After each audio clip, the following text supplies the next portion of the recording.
네, 다음은 쉽게 접하기 힘든 교육 소식 골라서 전해드리는 글로벌 픽 시간입니다. 오늘은 길금미 기자와 함께합니다. 어서 오시죠. 안녕하세요. 첫 소식 보겠습니다. 진화하는 AI, 학교는 안전한가? 인공지능 얘기인 것 같은데 어떤 내용입니까? 네, AI, 이른바 인공지능은 이제 단어만 들어도 익숙할 정도로 우리 생활에서 뗄래야 뗄 수 없는 존재가 됐죠. 그런데 뭐든지 과하면 독이 되는 모양입니다. 교육 현장인 학교도 마찬가지라고 하는데요. 학교에서 활용되는 인공지능이 많다고 들었는데 어떤 것들이 좀 도입되고 있을까요? 저 해외에서는 이제 안면 인식을 해서 출석 체크라는 그런 기술도 지금 도입되고 있다고 들었습니다.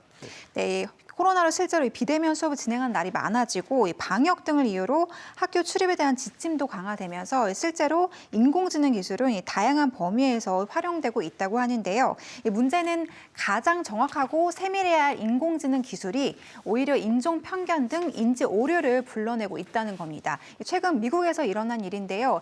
일부 캠퍼스에 설치된 안면 인식 기술이 유색 인종을 정확히 식별하지 못하면서 흑인 남성들이 부당하게 체포되는 사건들이 잇따르고 있습니다.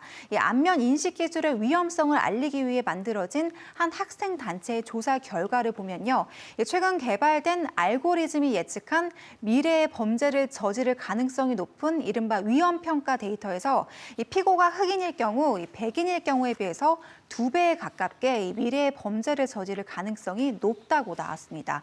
최근 미국 일부 주에서는 이런 알고리즘 기술을 재판 과정에서 도입할지를 두고 검토를 하고 있는 것으로 알려졌는데요. 이 인공지능 기술의 사용을 규제하는 전국 단위의 법안도 나오지 않은 실정이어서 이 우려는 더 커지고 있습니다. 네, 우리나라는 아직 도입되지 않은 기술인 것 같은데 도입할 때 고민을 좀 해봐야 될 것 같습니다. 두 번째 소식 보겠습니다.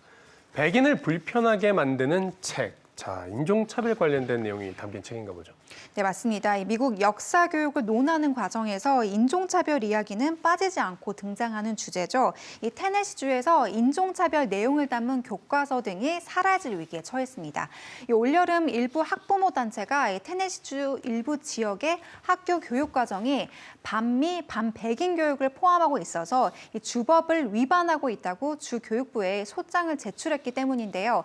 실제 이 미국 내에서는 멕시코계 미국인들이 쓴 교과서들이 오히려 백인을 악인으로만 그리고 있다면서 역차별 주장이 제기되기도 했죠. 이 테네시주는 멕시코계 미국인들이 쓴 책을 교과 과정에서 제외하거나 도서관에서 금지하는 것을 검토 중인 것으로 알려졌습니다. 네. 근데 그러면 인종차별 역사가 담긴 책을 아예 없애라. 그러면 인종차별 교육을 하기가 힘들 텐데 이것도 좀 인종차별 논란이 있을 것 같습니다. 네, 학부모들이 여기서 주장하는 논리가 바로 역차별인 건데요. 테네시주 법률 51조 6항에 따르면 학생들이 학업을 이어가며 불편함과 죄책감을 느낄 경우 해당 수업은 불법으로 규정하고 제외시킬 수 있다는 겁니다. 학부모들은 역사는 역사로만 남겨둬야지 더 이상 이로 인해서 미래 세대가 고통받아서는 안 된다고 주장하고 있는데요. 하지만 이와 관련해서 학자들도 반론을 내놨습니다. 그들은 책의 마지막에 결국 우리가 보여주려고 한 것은 인종에 상관없이 모든 미국인들이 학교 울타리에서 행복한 것이었다면서 학부모들이 제기한 주장에 아쉬움을 드러냈습니다. 네, 이게 불편한 교육은 받지 않겠다라는 주장인 건데 과연 테네시주에서 어떤 결론을 내릴지 한번 지켜봐야 될 것 같습니다. 마지막 소식 보겠습니다. 튀니지 아랍권 최초로 여성 총리 임명. 자, 여성 총리가 임명됐다는 소식은 봤는데 이게 아랍권 최초인 줄은 또 몰랐네요.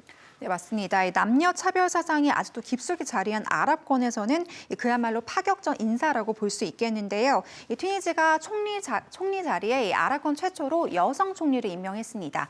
이 여성 총리의 이름을 올린 인물 63세의 나즐라 부덴 롬단입니다.